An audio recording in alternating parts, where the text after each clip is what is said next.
This week, Byline Times and Forward Democracy commissioned a poll in Gorton and Denton. The poll was conducted by Opinium and seems to corroborate what the constituency polling has found so far. The Greens and Labour are neck and neck to beat Reform. Among all those polled, Labour and the Greens were tied on 28%, with Reform close behind on 27%. Opinion stated, and I agree, that this makes this poll too close to call. However, among those who consider themselves likely to vote, the Greens have a clear lead on 30% compared to Reform and Labour lagging behind on 28%. Now, I want to be super clear. It's not in the bag for the Greens. Reform can still win for the Greens. Reform can still win. And there's a chance they will. We haven't seen a force like Reform in British political history, which has both massive membership, like a mass membership movement, and it's also a class of billionaire backed movement. It's both a mass membership movement, and a billionaire backed movement. A lot of this depends on getting the vote out tomorrow for the Greens. They want 2,000 campaigners out on the day to help get their vote out. I hope they get more, because the election will hinge on that, in my view. If you can go out to Gorton and Denton, please do. Every person knocking doors makes the biggest difference. Remember that the by-election in Runcorn was won by it was a very small margin. And it's likely to be the case again in Gorton and Denton, so please do get out and vote. But there's another point that is critical to understand for Labour supporters right now. The Labour Party wants Reform to win here. They want Reform to win because the Green Party they want Reform to win because the Green Party are more of a threat to the current Labour Party than Reform are. So they've decided that they want Reform to win. And make no mistake, they're going to throw you into the pit. They will let Nigel Farage destroy your communities. They'll let him starve your kids and immiserate young people by cutting their wages, because it might hurt their political careers, because it might inconvenience them at the next election. Okay, but why do I say that? Because, why am I so certain? Well, it's because of how they're acting. So the opinion polling that we showed you a few moments ago had Labour and the Greens tied on 28% with Reform on 27%, right? This is how Labour reported that same poll on their Twitter feed. For those listening on the podcast, the Labour Party put up a graph which shows the Labour Party on 28%, Reform on 27%, and omits the Greens entirely. The text says, breaking, new poll suggests there is just 1 point between Labour and Reform in Gorton and Denton. Every vote will count on Thursday. Back Labour and choose unity over Reform's division. That's the text that Labour put with that. Now, I just want everyone to consider the implications of this. They know that reporting this makes a Reform win more reporting like this, makes a Reform win more likely. They know that well-meaning people will see this and assume that Labour have the best chance of defeating Reform. Those people will then vote for Labour, splitting the vote and letting Reform win. Now, a Labour supporter might say, well, aren't the Greens splitting the vote too? I mean, if they're tied for the same spot, aren't the Greens just splitting the vote as much as Labour are? But remember, the Greens are slightly ahead among those who are likely to vote. All of the tactical voting websites that I've seen so far say to vote Green. Even then, the Greens aren't reporting the poll with Labour omitted. So the question is, why are Labour hiding the Greens numbers? It can only be to throw the election to the Reform Party. And that's not just me saying that. Reform's candidate in Gorton and Denton, Matt Goodwin, agrees that this is now a battle between the Greens and Reform. Because the choice is between Reform or the Greens. That is the reality. If you're a Lib Dem, if you're a Tory, if you are planning on voting for one of the other candidates, the reality is it is Reform versus the Greens. Now, if you want legalised drugs, legalised crack cocaine and heroin, you want open borders, you want children being told they can change gender, you want energy bills going even higher because of more net zero madness, and if you want an MP that's only going to talk about Gaza and is going to be having leaflets in different languages and only talking about one part of the constituency, then go ahead and vote Green. Thanks, Matt. I will. In all seriousness, net zero targets make bills cheaper because renewable energy is cheaper to produce and we're getting better at storing it. The Greens also want to insulate houses because, to quote Hannah Spencer, the cheapest bill is the one you don't pay. More insulation on your house means every penny goes further because you're not effectively paying a large energy corporation to heat the sky. Right. So DSMOG also reported last year that 92% of Reform's donations since 2019 had come from fossil fuel interests and climate change deniers. These are the people that Matt Goodwin works for, right? He's working for these people, the same people who are charging you to heat the sky because they don't want you to have your house properly insulated. These are the people that Matt Goodwin works for, not the people of Gorton and Denton. But the first attack in Goodwin's video was about the drugs policy. And Labour also put a video out scaremongering about drug legalisation. We want to see drugs legalised. Open drug use around schools and parks. I live here. The effects where I take my children, I think we should legalize drugs.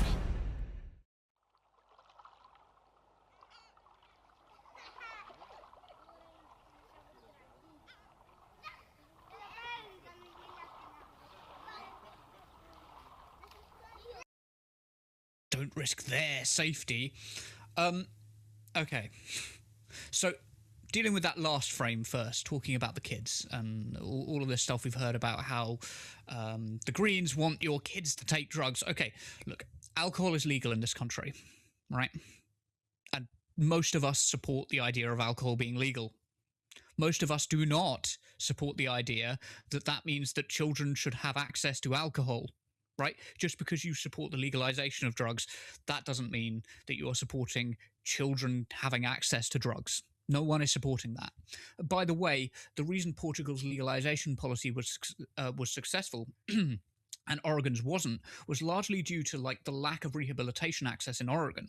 Not enough people were being given medical treatment because there was still a social and cost barrier. Panseca, we'll get to that poll and what Labour have done, but first of all, what did you make of the attacks on the Greens over the drug policy specifically?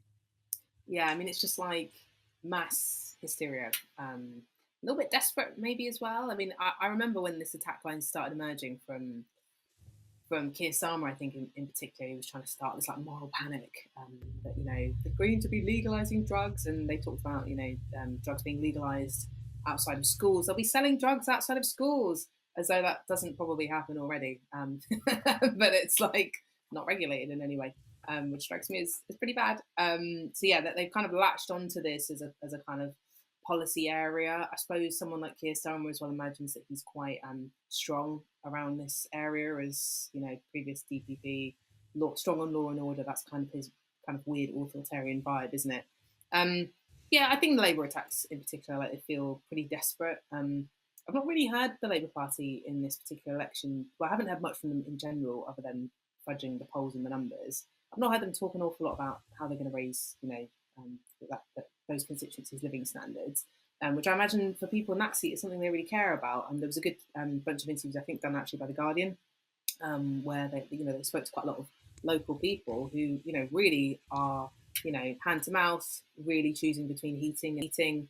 And it's really, really bad. And the Labour Party seems to have very little to say about that. And it kind of goes, leans into much more of that scaremongering tactic stuff. The Greens are going to get your kids on drugs. Vote Labour or you'll get reform. And it's very scary. Not a lot of substance or anything to feel particularly kind of hopeful about. I think people in that area will care about things that are far more important, like the cost of living, of course. I also think there's more people there who care about foreign policy, actually, and what's going on in Gaza, and are appalled at successive governments in this country that have allowed and supported the genocide in Gaza. I think that's actually going to be something which is a factor, maybe not the biggest factor in this election, but it will be a factor. And so this focus on drugs and the scaremongering, it's pretty desperate, and it's a little bit pathetic. I think on the facts of it as well, I mean, obviously things may well change because Zach Polanski is now leader, and the Green Party will have its own review internally as a party as to what policies it wants to support, of course, and the members, I presume, have a good say in that. But I'm quite confused because as per their 2024 manifesto from a year and a half ago, there isn't really anything in there around sort of drugs, aside from calling for just a kind of milquetoast national commission into the UK's approach to drug laws. So it feels really hysterical. I'm not entirely sure, what they're basing it on, other than maybe a bit of hearsay and sort of hysteria and desperation. And I don't think that's going to pan out particularly well for the Labour Party. I don't think that's going to certainly help them win the seat. It may well help Reform, but it's not going to help them. I do think there's a tendency, because I was watching Angeliki Stoijer, the Labour candidate, in some of the debates.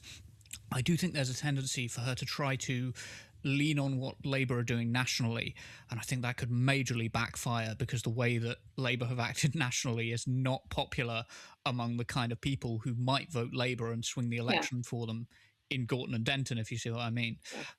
What about the reporting of that poll? What did you make of the way that Labour reported the poll? And am I being too cynical in saying that it looks like they're trying to throw the election to Reform rather than let the Greens win? I mean, that graph was so bad. So bad.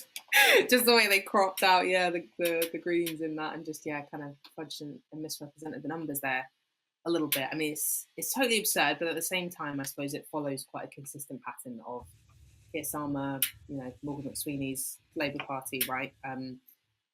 He started his bid as leader by lying, so I guess why would they stop? Don't stop now, I guess.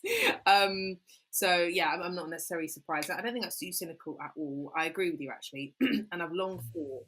I often think this when I watch even just like regular panel shows and stuff like that, where you have like the one left-wing person on the panel every now and again, and the Labour person always hates that panel member so much. Like, they seem to hate them and have so much disdain for them in a way that they do not for Reform. And you think about like Jonathan Ashworth, when he lost his seat, I can't remember his previous constituents, and he lost his seat to an independent MP who was elected in part because of Labour's failures around Gaza. And he just had so much resentment that I just don't think he would have if someone to the right of him had won instead.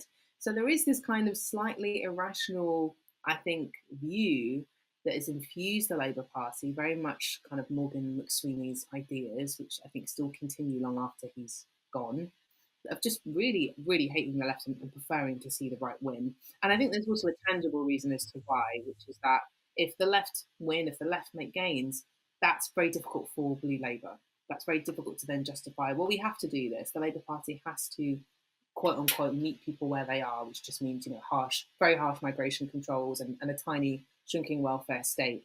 They have to change tack. It forces them to have to do different things. Even that last budget that we got in the autumn of last year, there was definitely some stuff in there that was definitely influenced by the presence of Zach Bransford's Green Party, right? And some of the tiny, small concessions they made, even in that respect. So, there's more pressure on them if a left-wing party wins to have to actually represent popular left-wing policies that people actually want around transport, around student loans, around taxing the rich properly. So, if they actually wanted to be more serious, to be quite honest with you, about winning with a, slightly more milquetoast Labour candidate, then they could have picked Andy Burnham for that seat, right? If they were actually serious about winning. But they couldn't even concede to that. And Andy Burnham, most people watching don't necessarily think he's massively left-wing. He's only a little bit more left-wing, or sort of really soft left. So in many ways, I guess this referendum, it's a microcosm referendum on their politics and where they should go from here. And so it doesn't really surprise me that in many ways they probably would prefer to see a Reform win rather than a Green win. Just because Morgan McSweeney's gone, that doesn't mean the deep irrational hate and fear of the left has disappeared. And their only argument, really, I hate this argument so much, just to say vote for us and to stop X. Vote for us to stop, the Tories. Vote for us to stop Reform. It's just one of the most bankrupt and really boring political arguments we've had to endure over the last sort of several years or so. No real hope, no possibility, no positivity, no real change. Just vote for us so something bad doesn't happen. It's a losing strategy, and I think they are banking on losing, and probably losing to Reform rather than the Greens. I don't think that's irrational at this point. Yeah, I think you're right to say, and I like the phrase like microcosm referendum or something along those lines. You said that's really good. Thanks, I'll copyright that. Yeah, copyright it. Go on, before Reform claim it.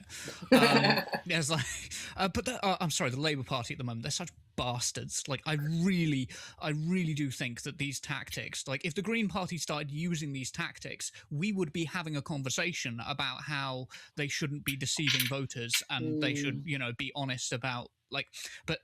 Reform just have no fucking moral. Sorry, Reform. You see, the Freudian slip there. Reform, not Reform. The Labour Party have no fucking morals. They've just got none. Yeah. And like, I remember when I met Zach at Media Democracy Festival last year, Yeah. and he was trying to persuade, because he was running for leader at the time. He was trying to persuade me to join the Green Party, and he was like, you know, you should join up, because then you can vote if you get in by this time. I can't remember what it was, and I was like, but like I'm very supportive of you, so long as you sort of understand what your purpose is. And to me, your purpose is to do to the Labour Party what Nigel Farage did to the Conservative Party, and drag them towards the away from the centre of the political spectrum. Drag them away. And you only need 20% of the population to do that. You just need to be able to make Labour suffer enough in the seats that you don't have to win. Labour just have to lose. And I think it's fair to say that the Greens, as far as I can tell, they seem to have exceeded my expectations on that point. Like, did you expect that the Greens would go this? Because I didn't. Did you expect that the Greens would actually be at a stage where they're looking at, you know, if they continue with their current rise, they could reasonably form the next government? I don't know about forming the next government. I mean, because I still think there's a long way to go. I don't want to be a Debbie Downer, so I don't want to. That was a beautiful piece of optimism that you had there, and I don't want to ruin it or crush it, because we need it. We need some optimism during these times. I think there's still a really long way to go. I definitely agree that there's a long way to go, but what I'm saying is that if their rise continues as it is, because they've gone from what like 5% in the polling to now being 18, 19, above the Labour Party in national polling. Like, that is unprecedented in a two-party system. Like, I think that's it's phenomenal. It's a phenomenal achievement, and like, you know, all credit to Zach Balansky and Green Party members, and you know, all the kind of wonderful politicians that they seem to be curating it as well. I think I'm a bit tempered, assuming the next election is in 2029. But I expect some really significant, huge things from them, and I think we're going to see, whenever that next election happens, we are going to see some really shocking things, including, I hope, some really big strides forward for the Greens. There's a long way to go, but I think there's all positivity and power to them. There's totally vacant seat for proper progressive left-wing politics, and the Greens are taking it all. There's nobody else there.